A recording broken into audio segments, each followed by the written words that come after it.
La semaine prochaine, Las Vegas, ses strass, ses paillettes, ses casinos, son crime organisé. Tony nous a demandé d'éliminer le type. C'est moi qui m'en suis chargé. Quand il a ouvert la porte, je l'ai abattu.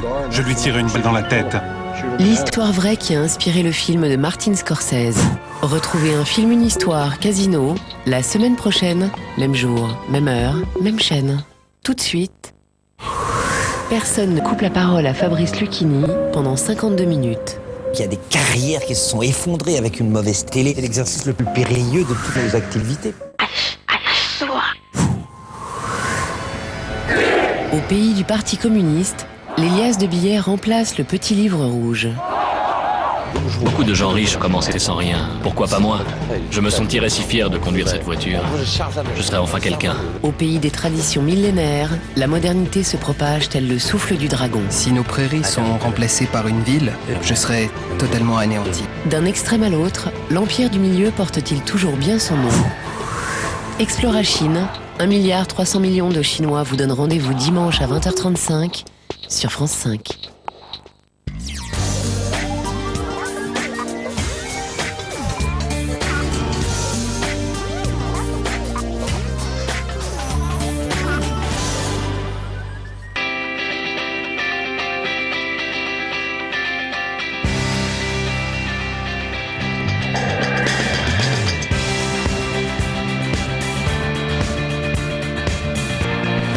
La santé est l'une des premières préoccupations des Français.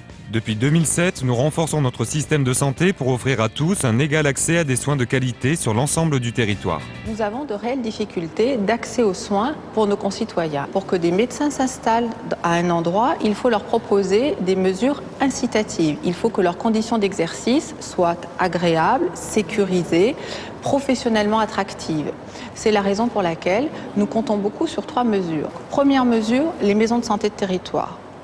Il y a beaucoup d'argent qui est concentré à ces maisons. On en espère 250 très rapidement dans des zones difficiles, soit zones urbaines sensibles, soit zones rurales. Deuxième mesure, les contrats de santé de solidarité. Et troisième mesure, des mesures attractives pour les étudiants pour leur permettre de s'installer plus aisément dans certaines zones. Les réorientations en médecine sont désormais facilitées et la loi relative aux personnels enseignants de médecine générale permet une pleine reconnaissance de la médecine générale. Aujourd'hui, on a augmenté le numerus clausus. Quand nous sommes arrivés au pouvoir, il était de 3500, il est passé à 7400. Il faut quand même se souvenir des années 80 où on a fait une politique malthusienne de la médecine. Nous avons également agi pour améliorer la qualité de vie des malades et des aidants à travers l'élaboration de plusieurs plans de santé publique.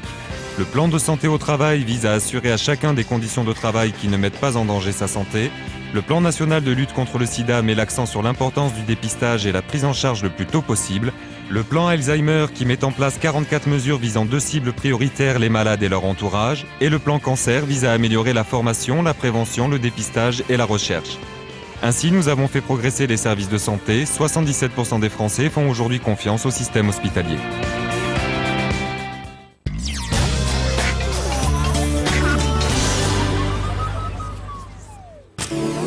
Demain, sur France Télévisions.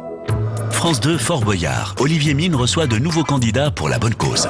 France 3, Virginie Lemoine accueille un gamin dont le monde s'est écroulé.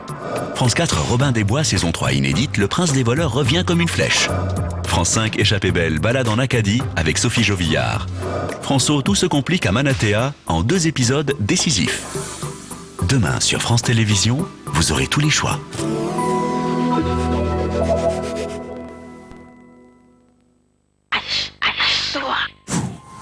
Sophie Jovillard vous emmène dans le sud pour prendre de la hauteur. Plus haut, encore. Ça y est, on a kiffé le sol. Plus haut encore, voire même très très haut. Échappée belle en Provence, prenez de l'altitude, dimanche à 17h20 sur France 5.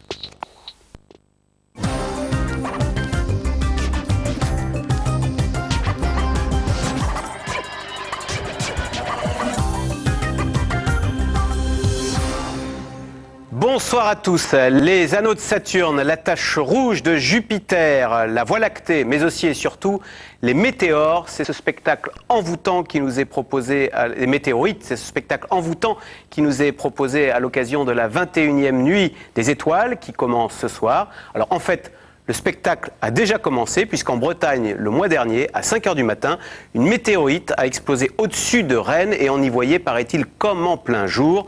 Que nous apprennent ces météorites?